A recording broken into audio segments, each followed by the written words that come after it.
हाफिज़ साहब, बहुत सारी बातें हमने आपके साथ पहले भी की, पीसीबी की जानिब से तस्वीर एक बाहर आई, उस पर भी बात की, और बांग्लादेश की टेस्ट सीरीज़ पर भी हम बात करेंगे बहुत सारी। लेकिन आज हमें ज्वाइन करने वाले हैं पाकिस्तान MMA के प्रेसिडेंट हैं उमर अहमद साहब, हमारे साथ मौजूद हैं। आज हम उनसे जानेंगे, बिकॉज इसके कुछ देर बाद जो है वो जारी होने वाली है एक हाफिज़ साहब MMA फ़ाइट जारी होगी। पाकिस्तान इंडिया दोनों आमने सामने होंगे। रिजवान हमारी तरफ से होंगे, बहुत सारे और भी इसके अंदर फाइटर्स हैं। तो बातचीत का सिलसिला आगे बढ़ाते हैं। अस्सलाम वालेकुम, कैसे हैं आप सर?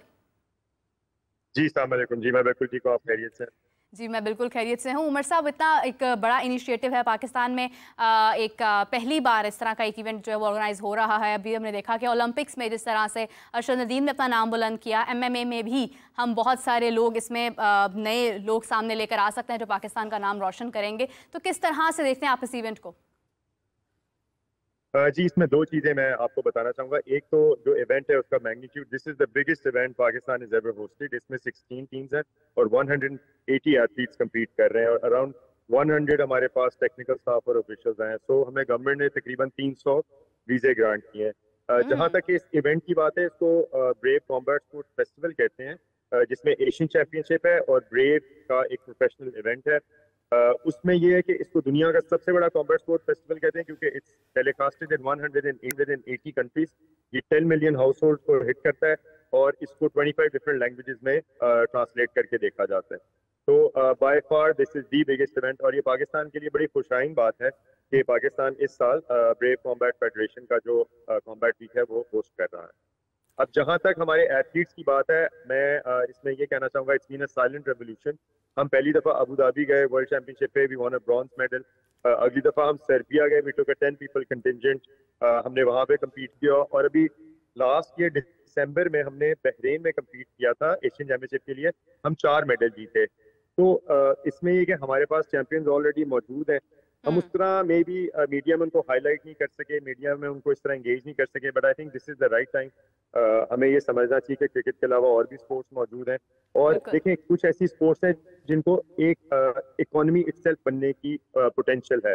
जैसे कि जो MMA है, उसमें क्योंकि इसकी स्केल ऑफ ऑडियंस इतनी बड़ी है कि this can easily be you know second to cricket, and actually it is second to cricket. But अगर आप 10 से 15 साल का इसका एक लॉन्ग टर्म व्यू लें तो it can even surpass cricket. उसकी वजह यह है कि अगर आप ICC को कंपेयर करें UFC से, तो there is a huge gap. जो एथलीट्स UFC में कम्पीट कर रहे हैं, जो पेपर में UFC बनाता है, that's very very big. So आप देखें, इसका एक ट्रिकल डाउन इफेक्ट है। सो मुझे लगता है कि 10 से 12 सालों में पाकिस्तान जो है वो इसके अंदर बहुत ज्यादा बेहतर तरीके से पार्टिसिपेट भी करेगा बड़ी ऑर्गेनाइजेशन के साथ भी।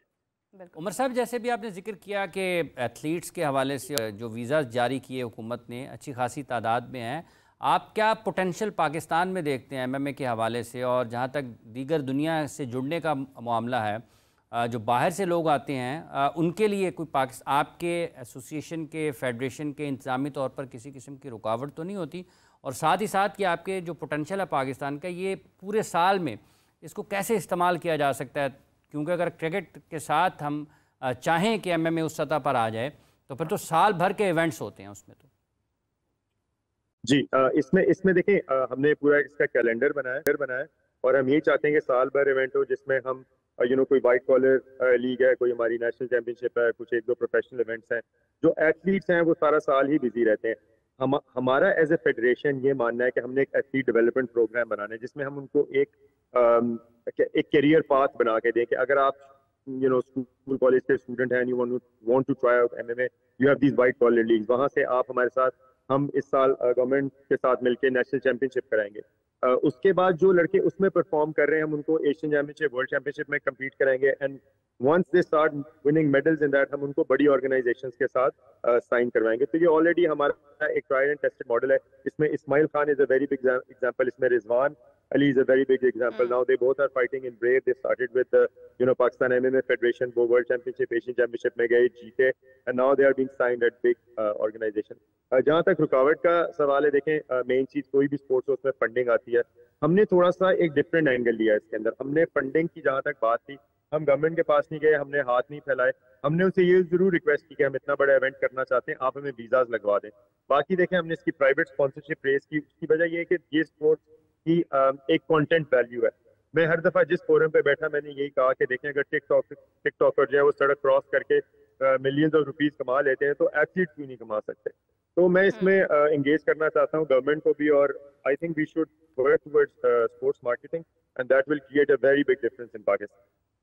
बिल्कुल सही है। बहुत शुक्रिया उमर साहब आपका, thank you so much for joining us. Hafiz साहब, जैसे इन्होंने बात की टॉकर्स इतना पैसा कमा सकते तो एथलीट्स क्यों नहीं, तो टिकटॉक तो दुनिया भर में देखी जाती है और वो जितनी उसमें अनहोनी हरकतें होती हैं वो उतनी ही पसंद की जाती है। देखिए MMA भी ये पोटेंशियल तो है इस एतबार से कि अगर आप उसका एक पहलू निकालते हैं डिजिटल कंटेंट का और वहाँ से आप अगर कमाना चाहते हैं, अर्न करना चाहते हैं, उस एक प्लेटफॉर्म को इस्तेमाल करना चाहते हैं, तो ये वाला पोटेंशियल तो है MMA के, यहाँ से आ सकते हैं। लेकिन ये इसकी बुनियाद के ऊपर कोई इसको बहैसियत प्रोफेशन या अपने मुस्तकबिल को करियर बनाने के लिए नहीं आ सकता, क्योंकि ये एक आप उसको कह सकते हैं ना कि ये एक आप उसको कह सकते हैं कि सम टाइम आप उसको गैम्बल का लफ्ज़ इस्तेमाल करते हैं, बाज़ औक़ात आप उसको कहते हैं कि लक फैक्टर। हर किसी का टिकटॉक भी नहीं चलता ना, तो अगर कोई इतना MMA के लिए आपको बहुत ज़्यादा अपने ऊपर इन्वेस्टमेंट की ज़रूरत होती है, आपकी बहुत ख़ास किस्म की ट्रेनिंग है, डाइट है, आपको बहुत सारी चीज़ें प्लान होती हैं और तरीके से। ये तो वो एक मखसूस सतह के ऊपर आकर आप इस काबिल होते हैं कि चले लोग आपको किसी वजह से देखना शुरू करेंगे। बड़ी बात है मेडिकल केयर, मेडिकल तो फिर जो एक पूरी लंबी एक सफ़र है, उसके लिए आपको बहरहाल फेडरेशन के लेवल पर, जैसा कि उन्होंने कहा कि हम हुकूमत के पास नहीं जाते हैं, हम उसको प्राइवेट पार्टनरशिप के ज़रिए चलाने की कोशिश करते हैं।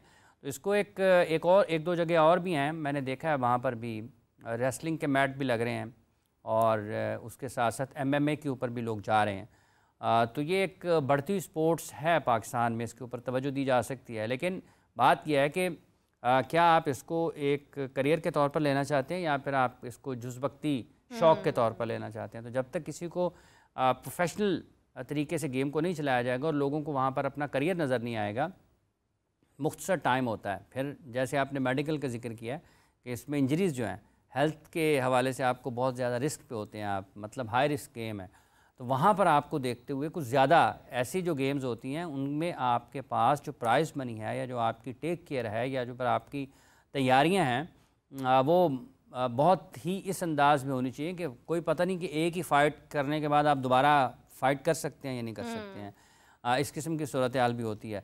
तो वो सारी चीज़ें कि इंसान अगर खुदा न खास्ता उसको कोई ऐसी इंजरी हो सकती है कि वो दोबारा खेलने के काबिल ना रहे, तो उसकी सारी की सारी बाकी लाइफ तो उसने गुजारनी है।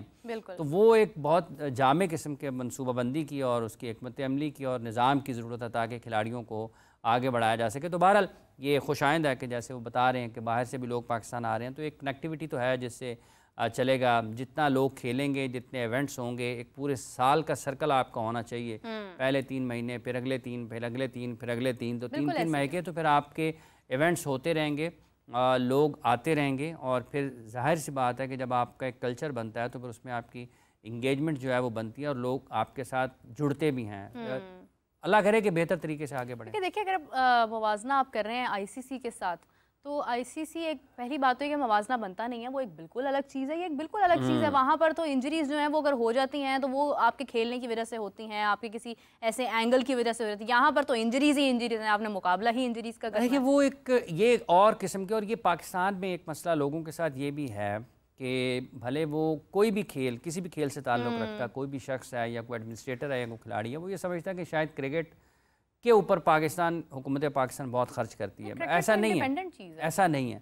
लोगों को ठीक है, एक तरीके से आप उनके साथ कहें जी हमने उतनी मकबूलियत हासिल करनी है जितनी क्रिकेट पाकिस्तान में देखी जाती है, ये आप कह सकते हैं। लेकिन जो आपकी आमदन है उसका ICC के साथ या पाकिस्तान की हुकूमत के साथ कोई लेना देना नहीं है। ICC जो भी उसके रुकन ममालिक हैं उनकी अपनी रेवेन्यू होती है, फिर क्रिकेट को बहुत ज़्यादा पैसे मिलते हैं ब्रॉडकास्ट से।